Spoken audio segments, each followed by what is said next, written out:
Бүгүн Чоңчуй каналына чөгүп кеткен 6 жашар баланы издөө иштери улантылды. Эске сала кетсек, бала сууга 13 июль күнү чөгүп кеткен. 4 күндөн бери издөө иштери натыйжа бербей келди. Өзгөчө Кырдаалдар министрлиги кабарлаганда, издөө иштерине 10дон ашуун куткаруучу тартылды. Ошондой эле жергиликтүү тургундар да бүгүн жардам беришти. 3 күндүн ичинде куткаруучулар суунун агымы менен Москва районуна чейин келишти. Милиция кызматкерлери билдиргендей, 6 жаштагы Миша футболка менен джинсы шорта кийип жүргөн. Билген көргөндөр болсо милиция бөлүмдөрүнө же өзгөчө Кырдаалдар министрлигине кайрылышса болот. Сокулукта 10 жаштагы кызды зордуктаган адамга издөө жарыяланды. Ички иштер министрлиги шектүүнүн фотороботун таратып, шектүү тууралуу маалымат бергендерди жардамдашууга чакырууда. Чүй облустук милиция кызматкерлери билдиргендей, бул фоторобот базардагы көзөмөл камераларынан алынган маалыматтар жана жабырлануучунун өзүнүн айтымы боюнча түзүлгөн. Өзгөчө белгилери азиат тегиндеги жашы 30-40 ортосундагы эркек киши, арык чырай, кара тору, бою болжол менен 165-170 сантиметр, чачы кара, кээ бир үстүн иштери жок. Үстүндө кызыл футболка, кара спорттук шым, бутунда кочкул жашыл сланцы. Эскерте кетсек, окуя 1 жума мурда 10 июлда күндүз Сокулуктун базарында болгон. Соода кылган энесине жардамдашып жүргөн кыз дааратканага барганда зордукталганын анын жакындары айтышкан. Бул окуя боюнча кылмыш иши козголгон. Учурда зордуктоого кабылган кыз менен психологдор иштеп жатат. Жайыл райондук милициясында киши колдуу болгон Бурулай Турдалы кызынын сөөгүн эксгумациялоо боюнча чечим экспертизадан кийин гана кабыл алынат. Чүй облустук милициясы берген маалыматка ылайык, сөөктү эксгумациялоо боюнча арыз менен буга чейин Бурулайдын атасы кайрылган. Учурда анын денесинде бычак менен жазуу болгону же болбогону Республикалык соттук медицина борборунда экспертизада каралып жатат. Эксгумациялоо чечими алар чыгарган жыйынтыгы менен кабыл алынат. Эскерте кетсек, буга чейин кыздын ата-энеси экспертизанын жыйынтыгы менен макул болбой, эксгумациялоону талап кылышкан. Алардын айтымында кыздын денесинде бычак менен оюп жазылган тамгалар бар болчу. Бирок милиция алгачкы экспертизага таянып, мындай жазуу болбогонун билдирген.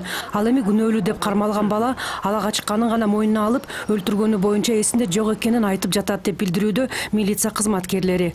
Кече премьер-министр Мухаммед Калы Абылгазиев ички иштер министрине бул ишти тыкыр көзөмөлгө алуу менен маркомдун атасын кабыл алууну тапшырган. Эскерте кетсек, 27 майда Жайыл райондук ички иштер бөлүмүндө медициналык коллеждин 20 жаштагы студенти Бурулай Турдалы кызы өлтүрүлгөн.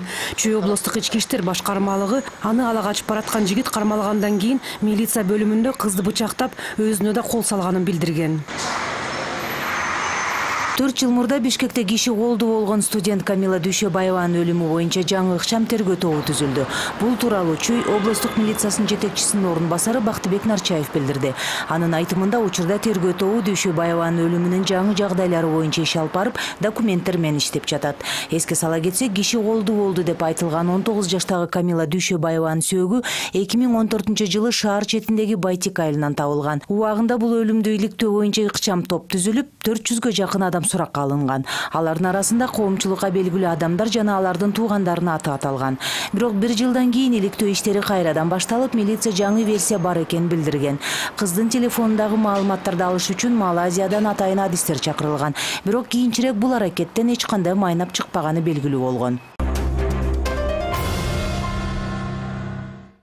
Президент Сооронбай Жээнбеков Tokyo Rope MFG Company Limited корпорациясынын башкармалыгынын төрагасы Шигета Танаканы кабыл алып, Кыргызстан Япония менен биргеликте жаратылыш кырсыктарын алдын алуу жана автомобиль жолдорунун сактыгын камсыз кылуу боюнча долбоорлорду ишке ашырууга даяр экендигин билдирди. Кыргыз тарап Кыргыз-Япон достук мамилелерин өнүктүрүүгө өзгөчө маани берет. Биздин Япон досторубуз Кыргызстандын социалдык экономикалык өнүгүүсүн колдошот деп белгиледи Сооронбай Жээнбеков. Өз кезегинде Шигета Танака кыргызстандык инженерлерди жумушка алуу, аларды окутуу жана адистигин жогорулатуу үчүн ачылган компания жөнүндө айтып берди. Шигета Танака кыргызстандык инженерлердин кесипкөйлүк деңгээлин белгилеп, алардын потенциалын, билим деңгээлин жогору баалай турганын билдирди. Келечекте компания Кыргызстанда гана эмес, башка өлкөлөрдө дагы сервистик тейлөө менен алектене турган кыргызстандык инженерлердин санын 300 адамга чейин жеткирүүнү пландоодо. Япония мамлекети, Япония эле бизге жардам берген проекттердин баардыгы тең бизде абдан ийгиликтүү ишке ашып атат. Мартта жолукканда уште айттыңыз эле, инженерлер даярдайбыз, Кыргызстанда бир компания чабабыз деп ошо айтканыңызды ишке ашканы мен абдан кубанып турат. Кыргызстандан келишти башташыңар бул бизге абдан кубанычтуу нерсе. Бул биринчиден алдыңкы технология келет, экинчиден Кыргыз-Япон мамилелерибиз эки элдин достугуна дагы абдан чоң жардам берет. Сізге дәуір жолы рахмат, уақытты бөліп бізге Қырғызстанға келгеніңізге.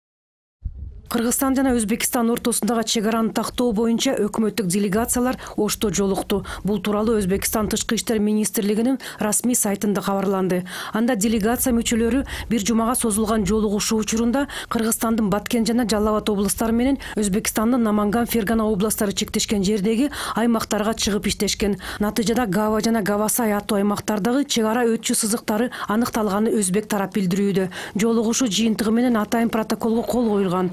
Кыргыз-өзбек чек арасын тактоо боюнча жолугушуу өткөнүн азаттыкка коопсуздук боюнча вице-премьер Жеңиш Разаков ырастады. Ал азырынча кайсы тилкелер аныкталганы боюнча маалымат жашыруун экенин жана чек араны делимитациялоо боюнча келишимде айтыларын билдирген. Былтыр Кыргызстан менен Өзбекстандын 1378 чакырым чек арасынын 1170 чакырымы же 85% такталган. Калган 200 чакырым же 15% 2017 жылдын соңуна чейин макулдашаары айтылып, бирок аны делимитациялоо жана демаркациялоо аягына чыкпай калган. Адистер чек араны калган бөлүгү эң оор участкалар экенин, муну тактоо жакын арада бүтпөй турганын айтып келет.